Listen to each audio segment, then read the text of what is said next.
a profissionalização do cybercrime e o porquê das empresas brasileiras continuarem a serem um foco. Eu sou Bruno Lauteriung e esse é o Tal do Hacking. Hoje eu trouxe dois ilustres convidados aqui para falarem sobre esse assunto que tem sido tão delicado para as empresas brasileiras. Pessoal, muito obrigado por estarem aqui com a gente hoje. É uma honra. Por favor, se apresentem à nossa audiência. Boa tarde, pessoal. Tudo bem? Boa tarde, Bruno. Boa tarde, Cristiano. Antecipando. Sou o Wagner Balieiro. Hoje sou gerente de produtos da área de cibersegurança na WDC. Boa tarde. Eu sou o Cristiano Vicente, diretor de inovação na Ground. Perfeito, pessoal. Para a gente começar, justamente eu queria saber como vocês têm olhado para essa evolução da profissionalização do cybercrime, porque é um setor que tem recebido muito dinheiro recentemente. Então, tem crescido e tem se tornado um negócio, um modelo de negócios com RH, com board e tudo. Como que as empresas brasileiras têm olhado para isso? Bom, vou iniciar aqui então, Cristiano. Esse panorama tem crescido cada vez mais, né? Isso está se tornando quase uma empresa, né? Então, esses grupos hoje são uma empresa. Para você ter ideia, hoje tem scout para ver quem eles podem recrutar ou não. Eles fazem um processo de seleção e, geralmente, eles segmentam. Então, eles segmentam por tipo de ataque. Ah, esse aqui vai ser responsável por ataque de phishing em telefone. Esse vai ser responsável por ataques em vulnerabilidades nas empresas. Esse vai ser responsável por algum tipo de spam, algo do tipo. Então, eles têm esse segmento tanto por ataque, como também eles têm os segmentos igual que a gente tem hoje dentro das nossas organizações. O organograma é muito parecido. Eu tenho o líder da organização, eu tenho scout que vão procurar pessoas dentro do mercado, eu tenho pessoas que cuidam até, para você ter ideia, de elevação ou não do Bitcoin. Porque hoje a maioria dos ataques pedem resgate de Bitcoin. Então, eu tenho essa pessoa que fica responsável para ver se o Bitcoin está bom, se não está, se tem que mudar de moeda. Além disso, eu tenho parte de desenvolvedores, programadores, tenho parte de resellers, porque hoje a gente encontra muito isso dentro da Deep Web, tanto toolkits prontos, eu tenho Ransomware que eu posso contratar, eu tenho parte de exploit, né, para fazer parte de exploração de vulnerabilidade. Então, hoje, literalmente, é uma empresa. Então, isso tem crescido muito e as organizações perceberam isso, porque isso era muito disperso. Tinha um hacker A, tinha um hacker B, tinha um hacker C. Por que a gente não coloca tudo isso no mesmo conglomerado? Por quê? Porque a força é maior.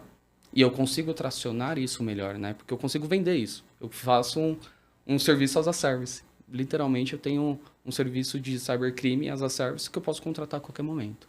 Então, as empresas hoje no Brasil ainda não enxergaram esse nível de maturidade do cybercrime. Elas enxergam que elas podem ter potenciais vulnerabilidades no ambiente, mas ela ainda não enxerga que isso ganhou uma maturidade que a gente precisa tomar muito mais cuidado a cada dia que passa. Porque hoje a gente pode estar mais exposto, a gente pode passar por fraudes. O cybercrime hoje trabalha muito a parte de engenharia social. Eu posso me passar por uma empresa dentro da empresa. Então, essa maturidade cresceu muito, né? Então, hoje as empresas do Brasil ainda não enxergam essa maturidade, mas elas sabem que correm esse risco. Pegando o gancho nisso que você falou, Wagner, assim, eu vejo que hoje esses grupos eles funcionam como uma startup, né? Como squads, em cada um tem a sua função específica de desenvolvimento, de teste, colocar em produção, fazer todas as execuções e lá na frente na busca do resgate, né? E eu vejo, Bruno, que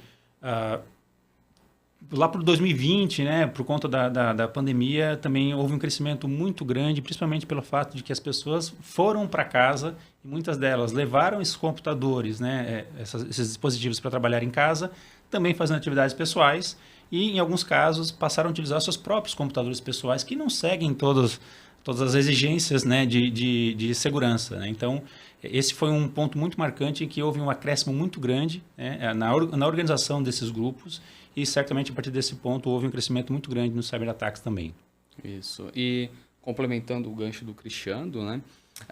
No passado a gente tinha um perímetro, porque todo mundo trabalhava localmente, né? Então eu lembro que eu trabalhava muito a parte de firewall por perímetro.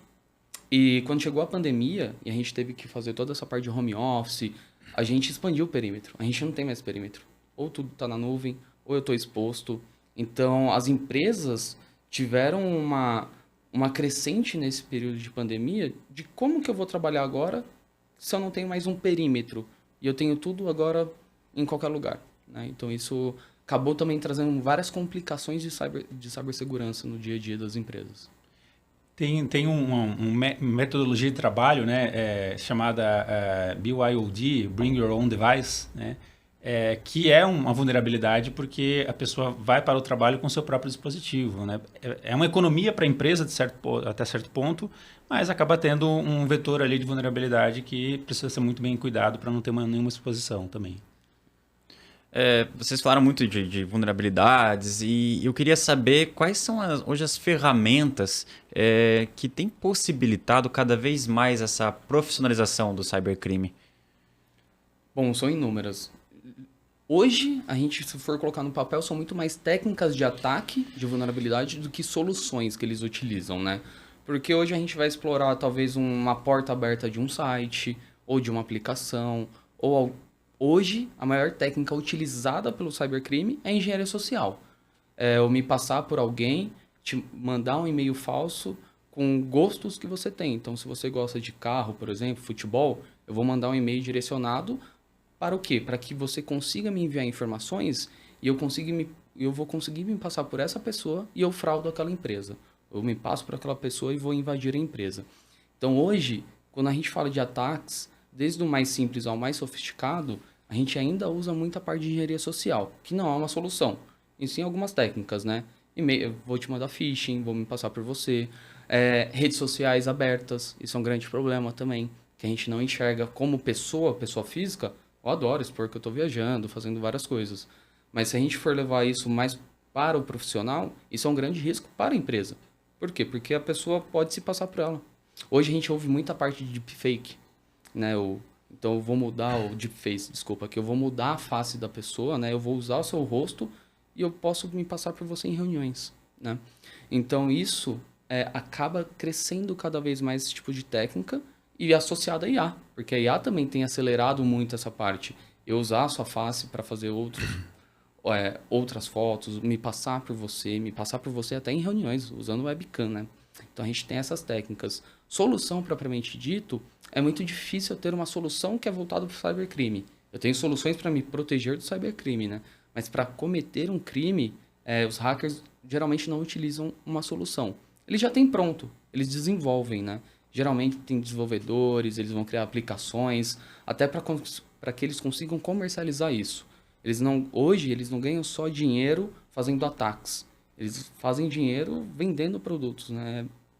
Meio irrisório, né? Mas eles acabam vendendo os produtos deles como uma solução para cybercrime. Mas geralmente são soluções que já são programas que eles fizeram do zero para provavelmente achar vulnerabilidades no ambiente. Então, vão ser soluções que você vai ter campanhas de phishing para sites falsos, né? Então, vai mandar para você um e-mail falso para você cair, para ver se você consegue trocar alguma informação e ser infectado.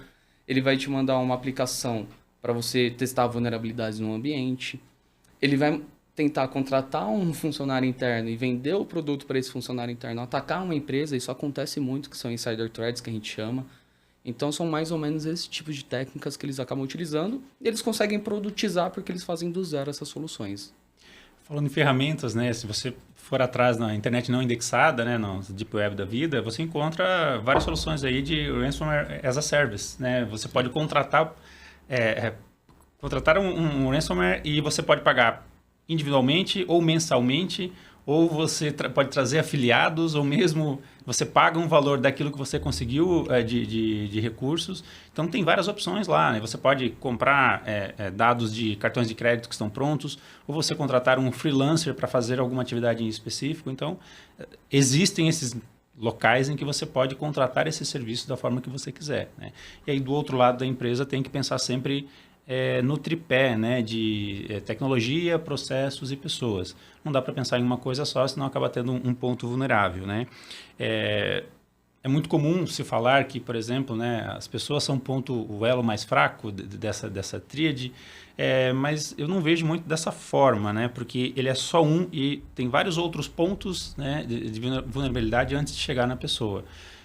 Guardadas as devidas proporções, eu não quero fazer uma comparação direta, mas no incidente aéreo você tem várias redundâncias até chegar num ponto final em que de fato acaba acontecendo algum incidente. No caso de incidente cibernético também, a pessoa é um dos elos, tem vários outros que podem ser protegidos com tecnologia e processos e a pessoa lá é o último ponto. Então, é importante que as empresas façam de forma muito regular, recorrente, variada, as próprias campanhas de awareness, né? Para que se faça testes, simulações de situações de phishing para verificar como que as pessoas se comportam nessas situações. Eu mesmo na empresa recebo semanalmente e-mails de phishing, estou sempre reportando para que nosso time possa analisar, bloquear aquele endereço, verificar como que aquela estratégia foi pensada para orientar os colaboradores. Isso tem que ser uma coisa contínua.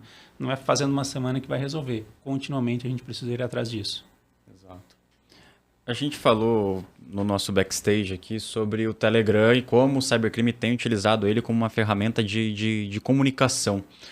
Aí eu queria pegar um gancho com vocês. Como que vocês veem a possibilidade de talvez alguma regulamentação, talvez seja a NPD ou outro órgão público, possa interferir para que esse tipo de ferramenta e várias ferramentas utilizadas pelo cybercrime sejam, de certo modo, mais responsáveis pelos problemas que ocorrem dentro dela? Legal. Literalmente, hoje, muito do que acontece, né, de fraude, acontece dentro de Telegram, em grupos, né, a gente encontra muito isso. Já passei por algumas empresas que eu trabalhei na parte de Threat Intelligence, então, muitas informações de empresas e pessoas acabam passando pelo Telegram, né? Eu mesmo, né, utilizo o Telegram para monitorar, por exemplo, vazamento de dados ou empresas que foram atacadas. Então, tem um Data Leak Monitor dentro do Telegram que eu consigo saber, por exemplo, qual é o ransomware, por exemplo, ou vírus, e qual foi a empresa que foi atacada. Hoje, precisa ter uma regulamentação que a gente consiga monitorar as atividades dentro do Telegram, o que é suspeito, o que não é, a gente conseguir elencar isso, criar uma posição de risco, um score de risco para isso, e começar a bloquear esses grupos. Por quê? Hoje, a gente tem grupos que eu estou lá só monitorando, sabendo informações, mas existem grupos que é troca de dados pessoais, isso vai diretamente para dentro da LGPD, eu tenho um grande problema com isso. Vendas de tabelas, vendas de empresa, vendas de vulnerabilidades encontradas em empresas, isso tudo correndo dentro de grupos. Então, sim, existe essa possibilidade. Acho que, tanto em tamanho público, né, em órgão público, o nosso governo mesmo tem condições de fazer isso, para fazer esse monitoramento e regulamentar algumas informações que tem dentro do Telegram. E não só o Telegram, né? A gente pode estender isso para outras fontes. A gente ouve muito a questão do Discord também aqui no Brasil, né? Utilização de Discord para cometer crimes, tudo mais. Então, tudo que a gente consiga fazer um controle, fazer um monitoramento disso e conseguir criar esse score de risco, a gente consegue através do governo mesmo e através de soluções hoje de mercado para a gente trazer melhores condições e a gente consiga barrar esse tipo de informação ser transitada. E isso a gente está falando a nível só de vazamento de dados. A gente pode pensar em políticas públicas, por exemplo, para questões de crimes organizados, organizações criminosas aqui no Brasil, que provavelmente também devem utilizar desse meio para fazer troca de informações. Wagner, mas eu fico em dúvida se de fato tanto a NPD quanto barra LGPD tem braço para chegar até lá, chegar até um Telegram, por exemplo, e identificar esses grupos e ter algum tratamento, né? Eu entendo que a LGPD surgiu, foi um grande, talvez susto, eu diria, né? Porque eram regulamentações muito rígidas, mas a partir do momento que começou a valer, já começou uma certa flexibilização e as empresas entenderem, ok, teve um vazamento aqui, mas não foi multado ainda. Tá, legal. Então, eu posso ir até um pouquinho mais aqui, porque eu sei que não serei punido dessa forma. E hoje eu vejo que tanto a LGPD, que é um espelho da própria lei europeia, ela não tem braço para chegar aí. Precisaria de uma revisão, uma complementação, para daí sim a gente poder agir de alguma maneira com relação a esses grupos. Até lá, eles vão continuar soltos e crescendo 20% ao ano, como a gente tem visto aí. Concordo. E isso vem muito de encontro com o que a gente vê de processo evolutivo de leis no Brasil, né? Começando lá pelo Marco Civil, a gente tem algumas ISOs já que regulamentam e falam sobre alguns benefícios da parte de segurança da informação. LGPD, que também para a gente foi um marco histórico até para o Brasil, porque a gente não conseguia regulamentar isso, principalmente porque eles estão tratando os nossos dados, né? São dados pessoais, são nossos, pessoa física, né?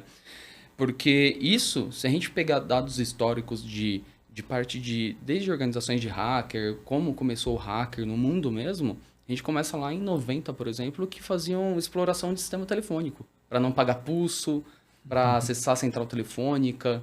E isso foi crescendo ao ponto que, quando teve o Marco Civil da Internet, a gente começou a ver que os hackers eles entenderam que eu não precisava mais entrar no sistema para mostrar que eu sou bom. Eu precisava entrar no sistema para quê? Ter um retorno financeiro. Que a gente começou a ver ali, depois da troca do milênio, né, em 2000 para frente, muitos hackers invadindo empresas para ter ganho monetário. E em 2010, a gente começou a ter o boom do Anonymous com hacktivismo. Então, a gente via muita informação em Twitter, que agora é o X. Então, a gente via muita informação, só que a gente começou a ver o quê? Ataques em massa. Então, em larga escala, né? Principalmente em negação do serviço, né? Derruba o site, fica fora do ar, porque hoje, para a empresa ficar fora do ar, ela perde muito dinheiro ficando fora, né? Então, com a LGPD e algumas normas que a gente pode aprimorar, e principalmente novas leis e regulamentações, a gente pode vir para um novo passo, que aí sim a gente fomentar mais segurança para as pessoas que vivem aqui no país, né? Os residentes, e também para as soluções que estão desembarcando aqui. Porque é muita solução nova e disruptiva. A gente está vendo a IA. A IA pode vir como um grande benefício para todas as empresas, mas a gente sabe que tudo que é novo tem vulnerabilidades. Então, se tem alguém pensando para o bem, tem muito mais pensando para o mal. Como que eu vou utilizar esse tipo de tecnologia para angariar algo, né? Ganhar algo em cima disso. Então, trazendo uma nova regulamentação, talvez vindo de encontro até com a própria IA, talvez seja um dos pontos que a gente pode já começar a desenvolver dentro de políticas públicas também aqui no Brasil. Falando sobre IA também, né, Wagner? Eu me recordo de um episódio, faz um ano mais ou menos, em Hong Kong, que um funcionário de uma empresa recebeu um convite para uma reunião com o executivo, o diretor da empresa, em que, nessa reunião, o diretor orientava para que ele fizesse um pagamento de aproximadamente 25 milhões de dólares. E o pagamento foi feito, depois descobriu-se que era uma reunião feita com deepfake, né? Então, e não era só uma pessoa, eram 4 ou 5 pessoas nessa reunião, né? Então, isso já mostra um ponto muito crítico de que a IA precisa ser utilizada ou, de certa forma, regulamentada, embora a gente tenha dado alguns passos atrás aí nos últimos tempos, né? Os Estados Unidos foi um exemplo disso, não sei se lá vai haver alguma mudança em breve, mas a gente precisa ter algum controle em termos de regulamentação de IA. Falando em saudosismo, você falou da década de 1990, eu lembrei do vírus do I Love You em 2000 lá, que infectou acho que 50 milhões de computadores, né? Isso. Mas era só para mostrar que era possível, né? Depois teve um momento aí do ativismo com os Wikileaks da vida e depois percebeu-se com Anonymous que de fato era uma atividade rentável, né? E agora está crescendo aí absurdamente. Eu vi um número esses dias no último ano movimentou cerca de 400 milhões de dólares. Esse negócio, né, de cyberataques. Vocês acreditam que essas ferramentas, então, que hoje são utilizadas pelo cybercrime, no caso elas não tiveram o fim especificamente que fosse utilizadas por eles, mas estão sendo? Vocês acham que elas poderiam, de certa forma, responder, então, por essa utilização por parte dos criminosos? Sim, hoje sim. A maioria dessas aplicações que eles criam e soluções e ferramentas não foram criadas para esse fim, mas foram criadas já pensando em exploração de vulnerabilidade, algo do tipo. Então, como que ela foi criada? Geralmente, o programador, o desenvolvedor, ele já tinha uma ideia, provavelmente fazer uma solução para encontrar vulnerabilidade de empresas e tudo mais. E isso acontece muito, tá? Vou fazer uma correlação hoje com programas de bug bounty, que você vai lá na Microsoft, por exemplo, participa do programa, se você encontrar uma vulnerabilidade, a Microsoft te paga um valor, né, para quem descobrir. O que ele pensa? É mais rentável eu ganhar o dinheiro na Microsoft ou eu explorar uma vulnerabilidade em cima desse bug que eu encontrei? Então, a maioria desse pessoal que trabalhou em bug bounty, não vou dizer todos, mas a grande maioria, a gente sabe que isso é uma profissão. Hoje tem pessoas que só trabalham com isso. Mas tem pessoas que acabam descobrindo uma nova vulnerabilidade e criam uma ferramenta para fazer a exploração disso, que eles criam esses kits prontos. Então, sim, hoje eles respondem por isso. Tá? Cristiano, como você tem olhado para essas novas ferramentas vindas do cybercrime daí? Quando a gente fala, você mencionou o Ransomware as a Service, temos o Phishing as a Service. Como você tem se prevenido, de certo modo, desse aumento? Porque a partir do momento que a gente traz isso como um serviço, a gente entende que ele vai ser escalonado, né? Sim, sim. Bom, acho que um primeiro ponto, eu acho que eu entendo que para qualquer empresa, né, fazer um próprio diagnóstico de como é a sua infraestrutura em termos de vulnerabilidades e ataques. Qualquer empresa, não importa o segmento, não faz sentido ter aquele discurso de que eu não sou empresa de TI, eu não preciso me preocupar, meu negócio não é TI. Mas você vai ficar vulnerável se você não cuidar da sua infraestrutura, né? Então, acho que um primeiro ponto é sempre esse de diagnóstico, entender quais são as fragilidades e, a partir disso, levando em consideração o tamanho, o budget, inclusive quais seriam as consequências de um ataque cibernético para aquela empresa, enfim, dimensionar o que vai ser feito em termos de tecnologia, contratação de alguma solução, né? Melhoria de processos e time, né? Então, eu entendo que é algo contínuo, né, Wagner? Você resolveu agora. Hoje a empresa não recebeu um cyberataque, mas amanhã começa tudo de novo. O que a gente vai fazer? O que a gente vai treinar de novo o time, melhorar ferramentas? Então, isso é algo constante, porque a cada dia os times estão, de hackers, né, esses grupos, estão à frente pensando em como burlar uma outra vulnerabilidade. Então, é algo sem descanso. Hoje as empresas, elas ficam muito receosas com a parte de cibersegurança, né? Por não ser o core da empresa, como o Cristiano falou. Mas a gente sabe que o processo ele não tem uma linha tênue, ele é mutável. Todo o nosso processo de empresa acaba mudando de um dia para o outro e a gente acaba adquirindo coisas novas. Então, é muito importante, como o Cristiano falou, a gente ter uma rotina de assessment da empresa, uma rotina de fazer testes na empresa. Hoje existem equipes que a gente chama de Red Team, que são equipes que fazem ataque na empresa para ver o que pode ter vulnerável, e temos a equipe de Blue Team, que é uma equipe hoje que faz toda a parte de proteção. Que tipo de proteção? Que tipo de solução? Melhora a configuração.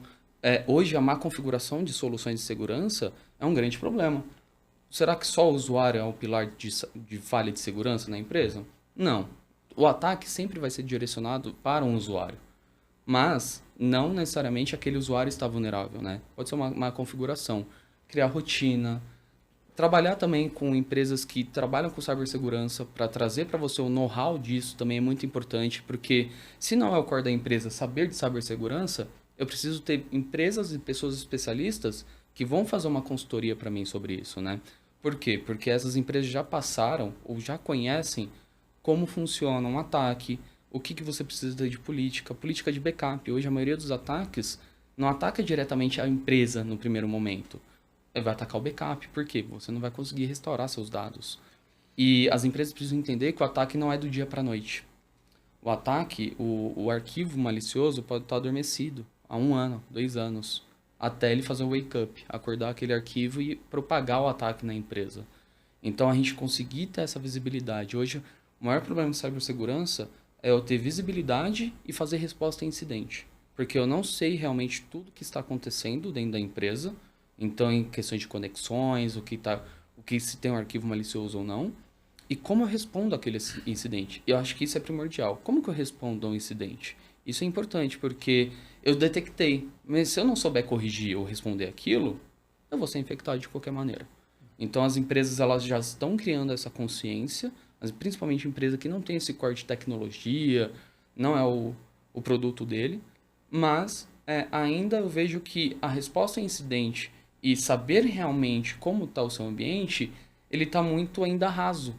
Por quê? Porque a gente ainda pensa muito em solução plug and play, né? Coloquei e está funcionando. Não tem a melhoria contínua, não tem uma configuração nova. Dados novos, sensíveis, são inseridos no meu sistema e eu não sei classificar aquilo. Então, essas rotinas são muito importantes para que as empresas consigam manter a segurança estável dentro do seu ambiente. Porque hoje, infelizmente, não dá para dizer que 100% é seguro, tudo 100% é seguro. Mas porque a gente mantém um nível de excelência até 99,999%, que é isso que todas as empresas precisam e querem. Só que ainda estão trilhando para isso. Um dado que eu vi de um relatório da IBM de 2023 trazia informação de que um hacker ele fica até, em média, 206 dias dentro do sistema até que ele seja detectado. São praticamente 7 meses. Então dá para fazer muita coisa aí, né? Muita extração de informação até que ele de fato seja detectado. Um outro ponto que eu vejo que também é crítico, que eu acho que as empresas precisam tomar um pouco de cuidado, por conta da LGPD, basicamente todos os administradores de sistema viraram DPO. E faço uma crítica construtiva. Será que, de fato, todos eles estão preparados para atuarem como DPO? Todo o conhecimento necessário para agir em caso de um incidente, por exemplo? Tenho as minhas dúvidas, não sei. Né? Depende do porte da empresa, talvez não. Então, tem um ponto aí um pouco mais sensível que a LGPD veio para ajudar, mas que a gente precisa tratar com muito cuidado, né? Um outro ponto que eu acho que é muito interessante também assim, com relação ao dano, né, o que esses ataques podem causar. Eu vejo que, pelos dados que a gente tem acesso, obviamente o setor bancário é o mais visado, por conta da sensibilidade, da qualidade da informação que tem ali, embora seja o setor que tenha mais cuidado, esteja mais preparado para isso. Mas o setor da indústria também é muito visado por conta disso que a gente está falando aqui, né? É um setor que, em geral, não tem a TI como core business, né?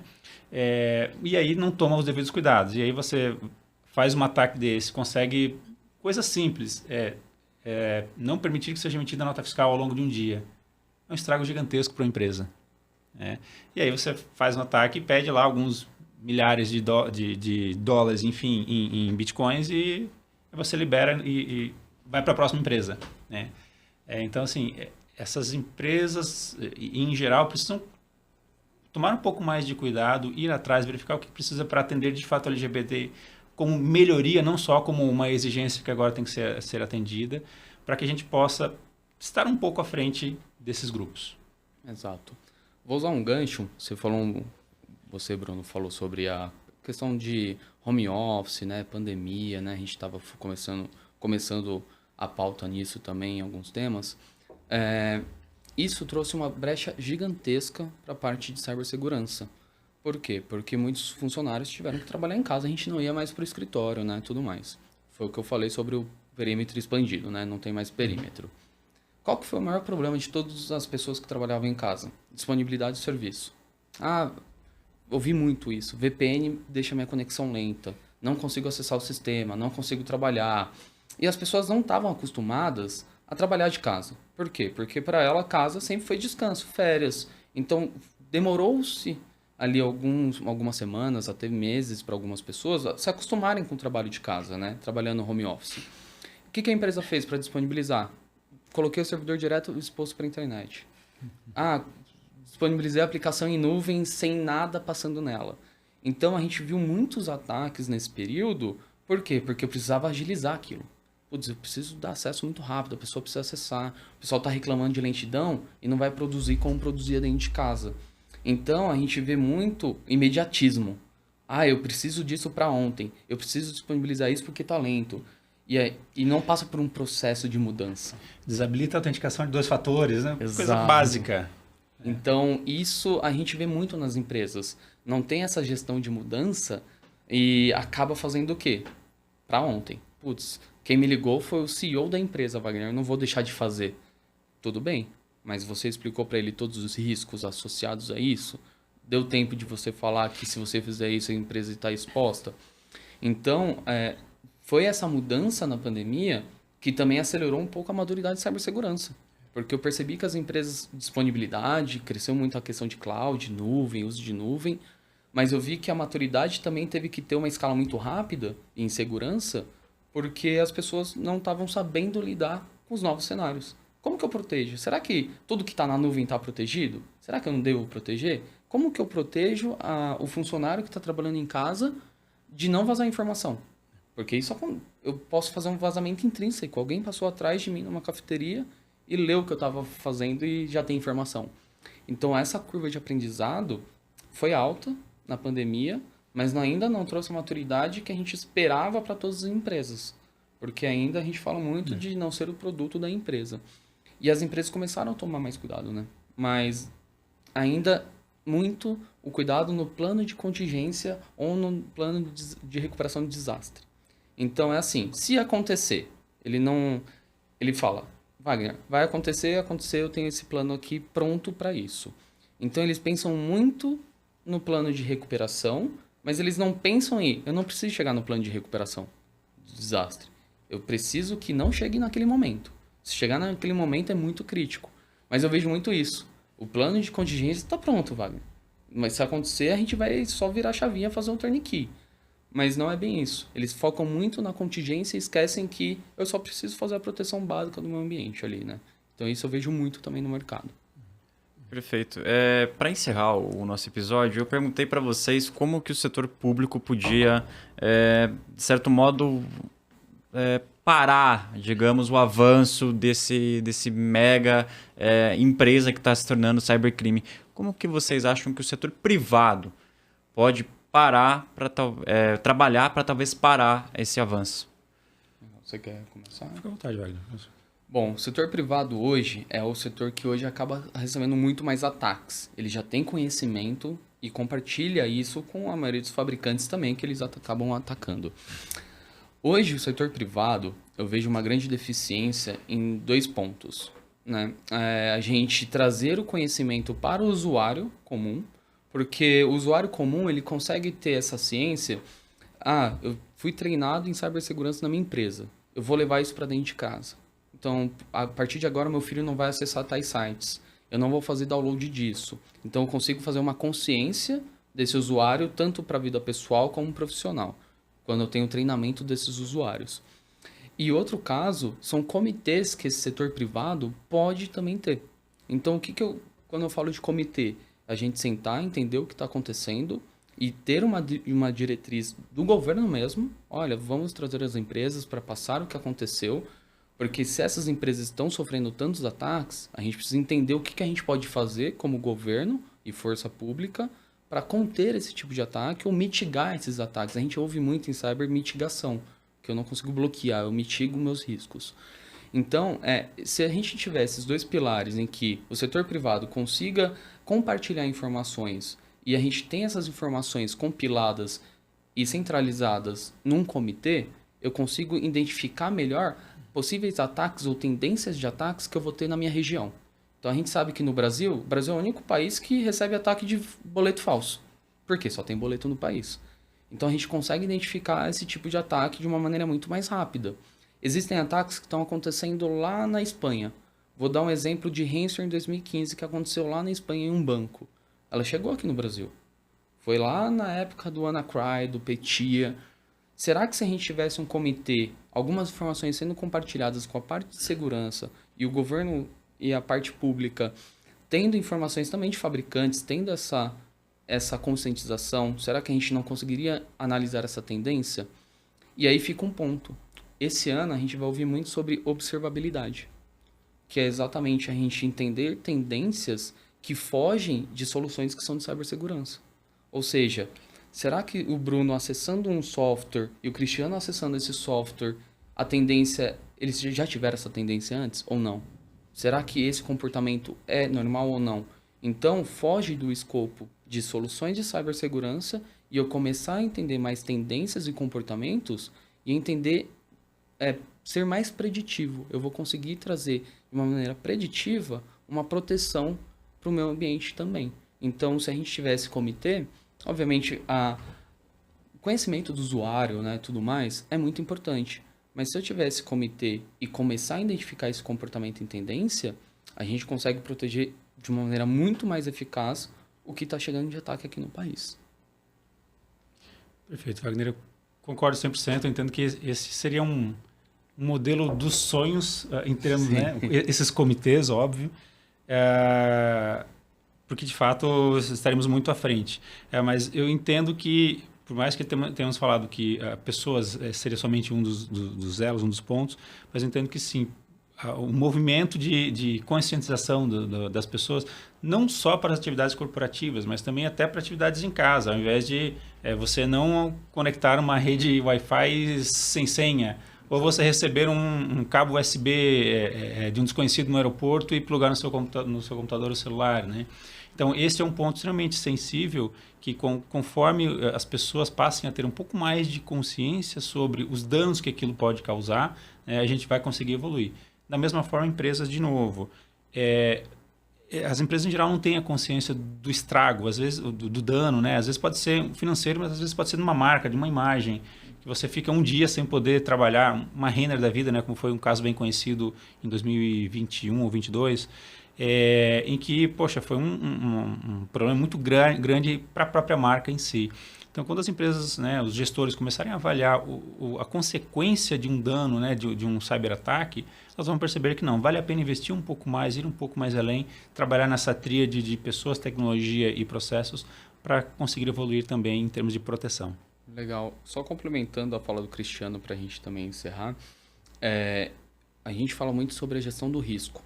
E quando você fala das empresas terem essa conscientização, aí fica a pergunta mais fácil da vida para a gente fazer esse levantamento de risco. Quanto custa a sua empresa parada durante um dia?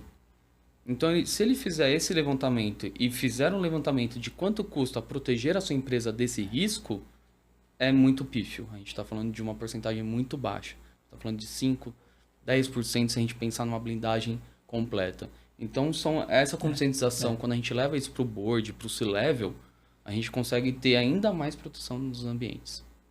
Perfeito, pessoal. Queria agradecer muito a participação de vocês aqui hoje e espero revê-los em novas entrevistas e eventos da TI Insight. Muito obrigado. Obrigado, Bruno. Obrigado, TI Insight, também pelo espaço e pela disponibilidade. Prazer também, Wagner. Obrigado, Bruno. Até mais.